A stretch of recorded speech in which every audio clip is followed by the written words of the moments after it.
We're going to be having a look inside Manchester United and what has gone on throughout the end of last season, the beginning of this season, pre-season, behind the scenes with Erik Ten Hag, who's been described as Manchester United's most brutal manager since Sir Alex Ferguson. He has arranged extra training sessions for the plus ones, which they described as the hardest training session of their life. He had one-on-one meetings with the players in pre-season to discuss their future. He's also set the players very big, intense training plans. And he said to the players after the FA Cup final loss, go and have a good holiday, but when you come back, it's going to be effing work. He's made a few changes, intense training, one-on-one chats with the players, and he's not messing around. And Laurie Whitwell from The Athletic did a very, very good article on Erik Ten Hag, on the changes he's made, what goes on inside, what goes on in training, what changes has he made, what has he said to the players. Because we know Erik Ten Hag has been a fantastic manager. We know Erik Ten Hag's best trait has arguably been his man management, to get the dressing room back on his side, to get the players working hard. But we're going to have a little dive into everything that Erik Ten Hag has kind of done since joining United across the end of last season and this season. So we're going to start with what Laurie Whitwell said in his article, and I'll put a link to the full article down below.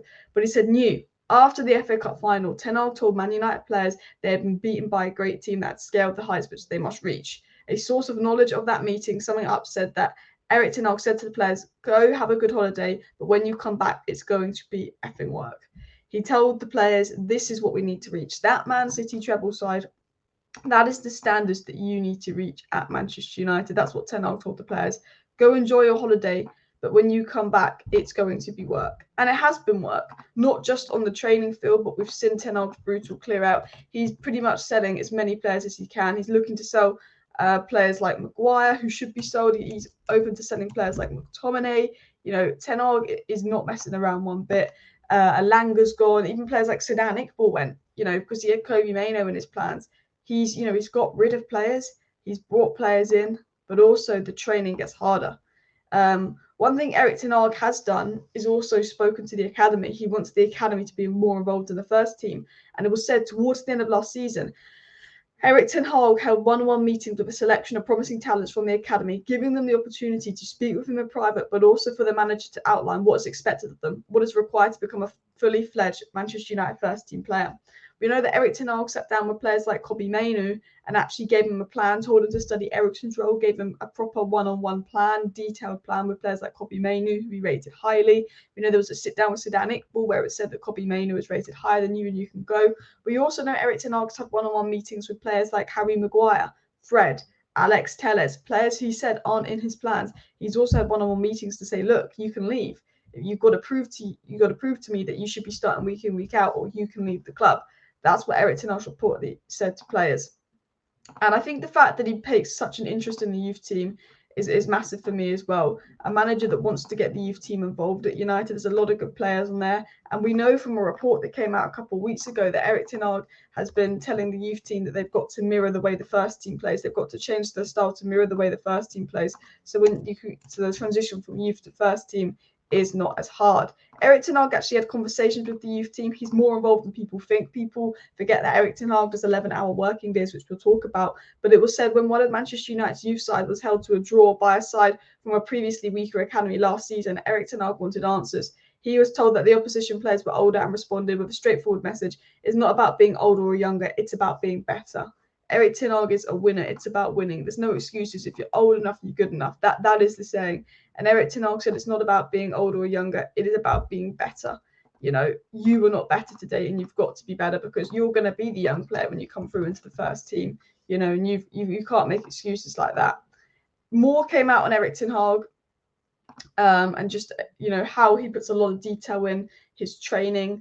And it was said by The Athletic again that under Erik Ten Hag, while those who started and played a significant amount of minutes off the bench take part in recovery work the day after matches, win, lose or draw, the rest of the squad are made to complete these high-intensity fitness drills.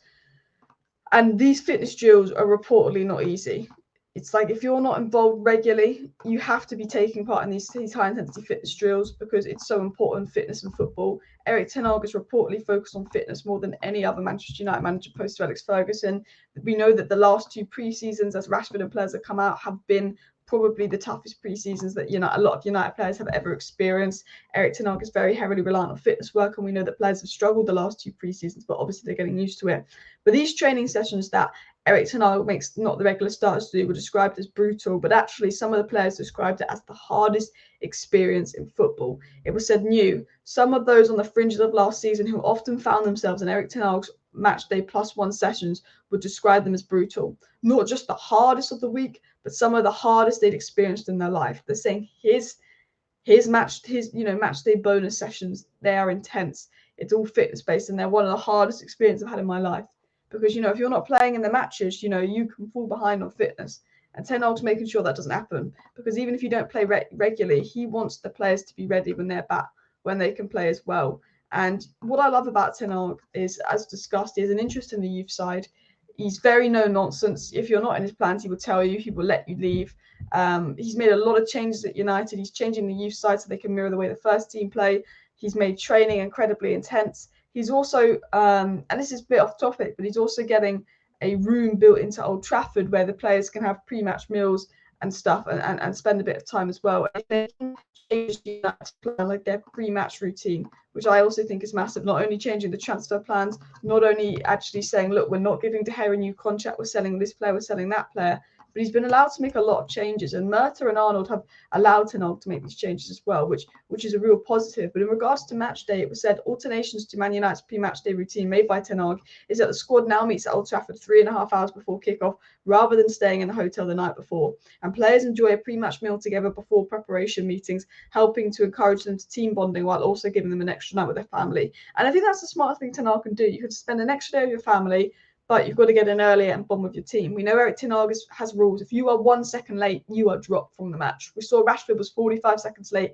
He was dropped, If you're 1 second late, you were dropped from the match. If you're on your phone, that's a punishment. That's a ban. It's not even just about these pre-match routines, but when you're in these pre-match routines, you have to get off your phone. No phones. No letting phones hit you before the match. You've got to eat with your teammates. If you're late, you are dropped. And if you were 45 seconds late, you were dropped like Rashford was dropped. Garnacho was dropped for the whole of pre-season last year for being late. Ten Hag has his pre-match routines, and he is very, very strict with that as well. And my favourite thing about Ten Hag is he sets an example to the squad, because he's strict with the players, but he's also strict with himself. He follows his own rules. He did their 14-kilometre run after we lost 4-0 to Brentford with the players, because he said it's my fault as well as yours. But Ten Hag once said in an interview, I've got to set an example to the players. And Ten Hag's incredibly hardworking, and he wants the players to be incredibly hardworking. So my favourite thing about Ten Hag is he's so hardworking, but everyone is around to see it. It was said new. During the week, Ten Hag staff are expected to be at work at Carrington by 8 a.m. Mitchell van der Gaard, his assistant, is often in the building earlier than that, and 11-hour days are nothing out of the ordinary. After a game, Ten Hag will often watch it back right away as the intermediary immediately begins preparations for United's next fixture. But what I love about this is Erik Ten Hag's demanding the players to work hard. But the players will also see that Erik Ten Hag's working hard. He does 11-hour shifts. He's watching the game. He is match focused. He is working 24/7, because Erik Ten Hag knows to be at the top, you've got to be incredibly hardworking, and he is working 24/7. He's hardworking. And today's video was more of an insight of what kind of goes in at Old Trafford, what goes in at Man United. It's a really good article by Laurie Whitwell off the Athletic, and there's a lot more in that article, and I'd recommend reading. But the main point is we've spoken about how Ten Hag's changed the transfer strategy. All the signings are Ten Hag signings. De Gea was going to get a new contract, and Ten Hag said no. Ten Hag said you can sell McTominay and Fred and Maguire, who the board have been reluctant to sell. All of a sudden Ten Hag's getting a say on who we buy, sell, and give new contracts to, which is important. Ten Hag has made training very, very intense, very, very hard working, got the players' fitness levels back, won the dressing room over. And, Ten Hag's also brought a new involvement in the youth team, having one-on-one meetings with the youth team players, one-on-one meetings with the players that don't play regularly. And those players that don't play regularly at United have even more intense training sessions to do. And Ten Hag's made a lot of changes: pre-match routine, transfer strategy, training, the dressing room. It's harder now than ever. And the one thing I say is Arnold and Murta have allowed Ten Hag to make those changes. That was something I was always worried about, when we brought Ten Hag in, and it was said that Ten Hag wants to do this with the youth team, have the final say on new contracts. I said actions speak louder than words. I said in the past that we've not given the manager the freedom to do that. But I think the fact that Ten Hag works so hard, 11-hour days, one of the first reports that came out on Erik Ten Hag when he got the Man United job, his actual first request, and I remember reporting this a year ago, was he wanted a window in his office door so the Manchester United players could see how much time he spent in his office working, how often he was there to set an example to them. And I think Ten Hag sets an example as a manager, does the 14-kilometre run with the players, works 11-hour days. So when he demands them to work hard, they also know he works hard back. He's very strict, but he's fair. Rashford was 45 seconds late. He's dropped because he dropped Garnacho for being late. You have to drop Rashford for being late, even though he was our best player. And of course, his training sessions are described as the hardest some players have experienced in their life. But he's also fair with the players. After he said, look, that we lost to a Man City side, we lost to the greatest side in the world. Go enjoy your summer. Don't get too down about it, because when you get back, it's going to be work. Because we're going to be like that Man City treble side, he said to the players. So when you get back, it's going to be work, because we're going to be like that team. Has one-on-one chats with the players, tells them his plan, gets to know them, has time for all the players. And I think that's why every single player that's worked with Erik Ten Hag has been so keen to come to United. Amrabat reportedly rejecting other clubs because he likes working with Erik Ten Hag. Lots of players like Martinez love Erik Ten Hag. Anthony love Erik Ten Hag. He's definitely the best manager and best man manager we've had since Sir Alex Ferguson. So this video was kind of looking inside Man United, a different kind of video from Transfer News. So I hope you enjoyed today's video. Please do smash that like button, subscribe down below if you're new, share the video. Thank you for watching. See you next time, and bye.